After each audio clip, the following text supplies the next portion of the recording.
Topic है life process, हमारा chapter है, इसमें हमको आज पढ़ना है डबल सर्कुलेशन। चूंकि इसके पहले वाले वीडियो हमने आपको पढ़ाया परिसंचरण ऑफ हार्ट या मानव में परिसंचरण तंत्र। अब हमें पढ़ना है क्वेश्चन, चूंकि वहाँ इंपॉर्टेंट पूछा जाता है कि डबल सर्कुलेशन किसे कहते हैं या सिंगल सर्कुलेशन किसे कहते हैं। इसकी हिंदी होती है दोहरा रक्त परिसंचरण तंत्र, दोहरा रक्त परिसंचरण तंत्र, रक्त परिसंचरण तंत्र, परिसंचरण तंत्र या परिवहन तंत्र कह लीजिए, जो भी कहिए, चाहे परिवहन कहिएगा चाहे परिसंचरण कहिएगा, कोई दिक्कत नहीं है। तो दोहरा रक्त परिसंचरण तंत्र या परिवहन तंत्र, इसको आज हमें पढ़ना है। इसके पहले मैं आपको बता दूं, कभी कभी जैसे कुछ अपवाद एक्सेप्शन इसमें आते हैं, जो फंक्शन ऑफ हार्ट होता है, इसमें जैसे आप हमेशा याद रखेंगे, नोट करेंगे इसको, कि जो हमारा फुफ्फुस सिरा फुफ्फुस धमनी होती है, थोड़ी सी उसमें दिक्कत होती है। जैसे जो हमारा फुफ्फुस, चूंकि हमेशा आप जानते हैं कि जो धमनी हमारी होती है, धमनी में जो रुधिर बहता है, जो रुधिर बहता है वो हमारा बहता है ऑक्सीकृत रुधिर। क्या बहता है? धमनियों में हमारे हमेशा, धमनी में हमारे क्या बहता है? ऑक्सीकृत रुधिर। वैसे आप हमेशा जानते हैं, ये सही भी है कि हमारी धमनियों में क्या बहता है? ऑक्सीकृत रुधिर बहता है, ऑक्सीकृत रुधिर बहता है। लेकिन यहाँ फुफ्फुस धमनी और फुफ्फुस सिरा में थोड़ा सा अंतर हो जाता है। क्या अंतर हो जाता है? तो यहाँ क्या है कि फुफ्फुस धमनी जो होती है, कौन सी धमनी है?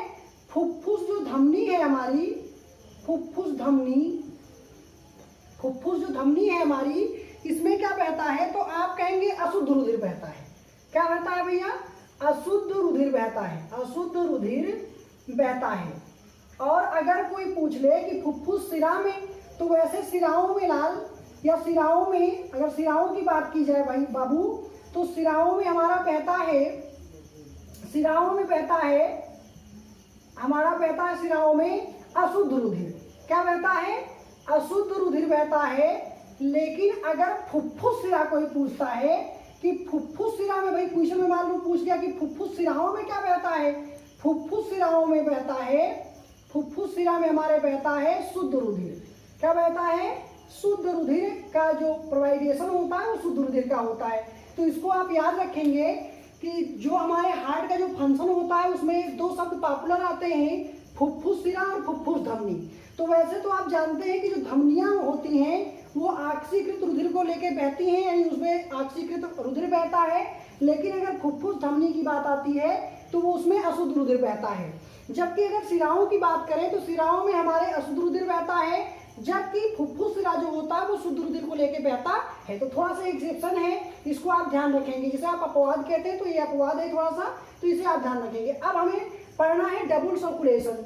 इसकी हिंदी मैंने आपको जैसे बताया कि इसकी हिंदी क्या होता है, इसका हिंदी होता है दोहरा परिसंचरण तंत्र। अब हमें पढ़ना है दोहरा परिसंचरण तंत्र क्या है, तो उसके लिए एक फिगर हम ड्रा कर लें। फिगर अगर कुछ हम ऐसे बनाए, तो अगर हम बात करें कोशिका की, तो ये हमारी बॉडी हो गई, यानी कोशिका हो गई। तो इसके लिए हमें जैसा हमने कहा कि चित्र ड्रा कर ले, तो इसमें देखिए ये हमारा हो गया कोशिका, इसे आप क्या कहेंगे? बॉडी सेल हो गया। ये पूरी बॉडी हमारी हो गया, ऐसे मान लीजिए ये बॉडी के हमारे क्या हो गए? कोशिका। यहाँ लिख लीजिए, ये हमारा क्या होगा? सेल हो गया। अब सेल से एक ऐसे नली निकाल लीजिए, ऐसे करके ऐसे एक नली निकाल लीजिए। इससे पहले यहाँ नली ले आइए, तो और इधर से एक नली आती है, ऐसे एक नली आपकी इधर से आती है, ऐसे। ये हो गया आपका एक ये। इसके बाद इसको मिटा देते हैं पहले, तब आपको बताएं। इसको मिटा लीजिए पहले। तो ये आपका नली यहाँ से कोशिकाओं से, तो सीधा इसके बाद ये क्या करेगा? ये आपका ऐसे हार्ट आपका होता है, यहाँ ऐसे करके इसमें आपका ऐसे,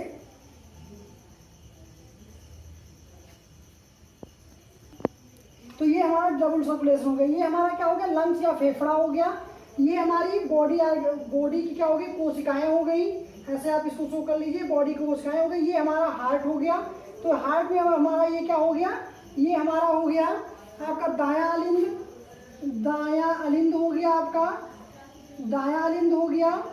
ये आपका क्या हो गया? दायां निलय हो गया आपका, दायां निलय हो गया आपका। ये आपका क्या हो गया? तो बायां अलिंद हो गया।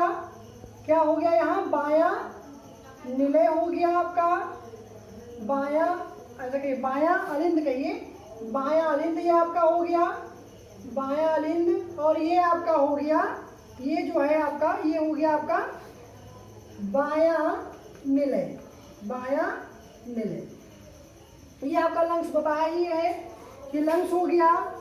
इसके बाद आपको ये आपका महाधमनी, ये देखा जाए तो महाधमनी, महाधमनी, महाधमनी ये आपका है, ये आपकी फुफ्फुस क्या है, फुफ्फुस, फुफ्फुस है, फुफ्फुस क्या है, फुफ्फुस धमनी है, फुफ्फुस धमनी है। और ये आपका फुफ्फुस सिरा है, फुफ्फुस, फुफ्फुस सिरा है आपका, ये फुफ्फुस सिरा है। तो इस तरह आप नॉमेनक्लेचर कर लेंगे इसका।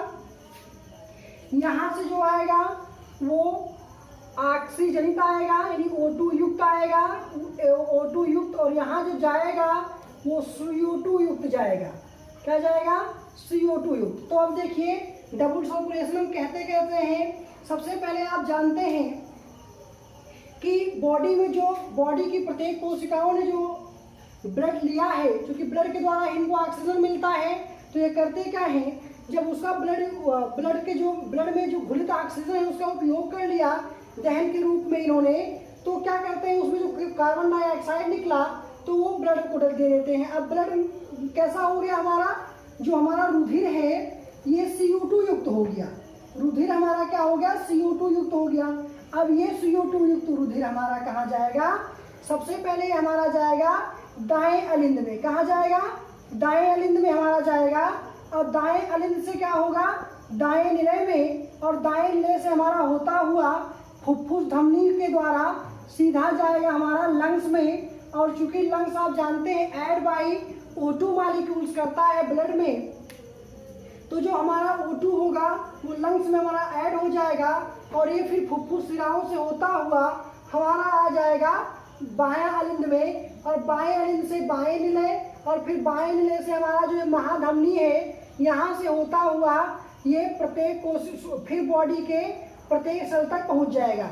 तो फिर से देख लीजिए, हमने कहा आपसे कि पूरी बॉडी का जो ऑक्सीजन युक्त होगा वो प्रत्येक बॉडी में जाएगा।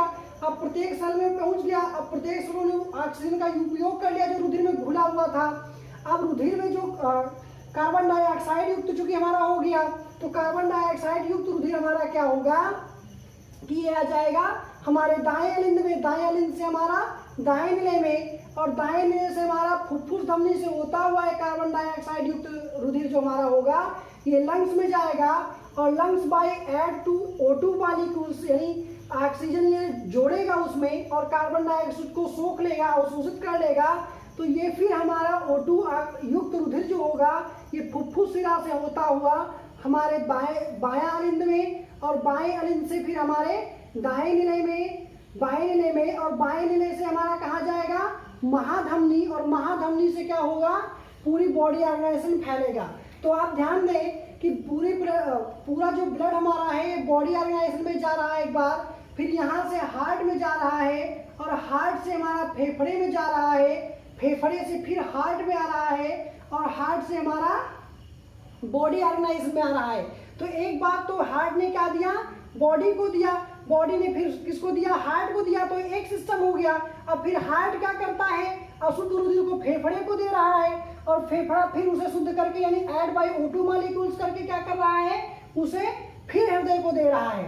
तो इसलिए यहाँ क्या कहलाएगा, ये दोहरा परिसंचरण सिस्टम कहलाएगा, यानी double circulation system of heart कहलाएगा। फिर से ध्यान दीजिए, तो ये हमारा डबल सर्कुलेशन हो गया। फिर से अगर एक बार आप ध्यान दें तो सबसे पहले हमारा क्या हुआ कि हार्ट ने किसको ब्लड दिया, शुद्ध ऑक्सीजन युक्त ब्लड हमारी प्रत्येक कोशिकाओं को हार्ट ने दिया महाधमनी के द्वारा। अब जब ये प्रत्येक कोशिकाओं में आ गया तो प्रत्येक कोशिकाओं ने ऑक्सीजन का यूज किया, वहां से कार्बन डाइऑक्साइड निकला। अब ये कार्बन डाइऑक्साइड युक्त हमारा जो रुधिर है वो हमारे महाशिरा से होते हुए हमारे दाएं अलिंद में और दाएं निलय में आ गया।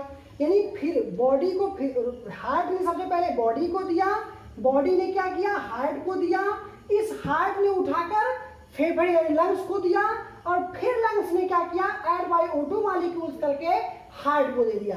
यानी बॉडी, फिर हार्ट, फिर फेफड़ा, फिर फेफड़े से हार्ट। तो इसलिए यहाँ कहा जाएगा इसको डबल सर्कुलेशन। तो ये क्या होता है, डबल सर्कुलेशन कहलाता है। ऐसे आप बनाएंगे परीक्षाओं में। अब कभी कहीं पूछता है एकल, क्या पूछता है भाई, इसको मिटा दीजिए, ये डबल सर्कुलेशन आपका हो गया।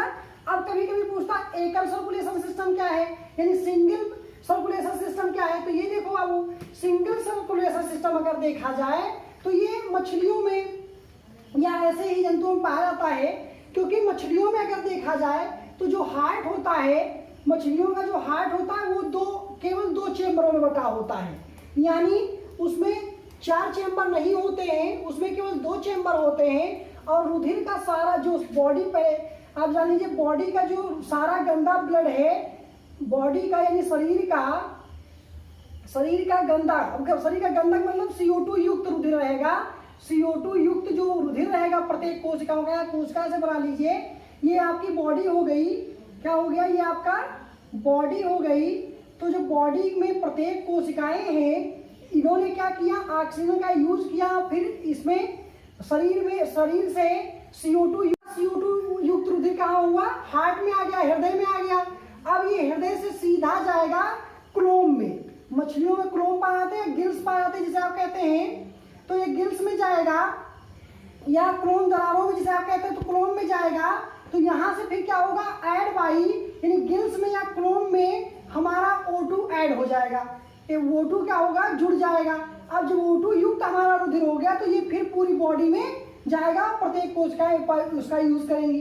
तो आप यहाँ ध्यान दें कि एक बार शरीर से CO2 युक्त रुधिर हमारा कहाँ आया, हार्ट में, हार्ट ने सीधा क्लोम को दे दिया, क्लोम माने गिल्स को दे दिया, और गिल्स से जो क्या हुआ, फिर ऐड हो गया O2, फिर हार्ट में नहीं आया, फिर ये पूरे शरीर में चला गया। तो इस प्रकार ये क्या होगा, ये हो गया आपका एकल परिसंचरण तंत्र या सिंगल सर्कुलेटरी सिस्टम। तो इस प्रकार ये पूरा हो गया टॉपिक हमारा। तो अब हमें पढ़ना है अगली नेक्स्ट वीडियो में पादपों में परिवहन। अभी तक तो हम पढ़ रहे थे मनुष्यों में परिवहन, अब या जंतुओं में परिवहन, अब हमें पढ़ना है पादपों में परिवहन। पादपों में परिवहन, तो मैं आपको नेक्स्ट वीडियो में पढ़ाऊंगा पादपों में परिवहन। आशा करता हूँ आज आपका डबल सर्कुलेशन और सिंगल सर्कुलेशन समझ में आया होगा। जहाँ ना समझ में आया होगा आप मुझे कमेंट करके बताएंगे कि सर यहाँ नहीं समझ में आया होगा, मैं फिर से आपको समझाने का पूरा प्रयास करूंगा। धन्यवाद।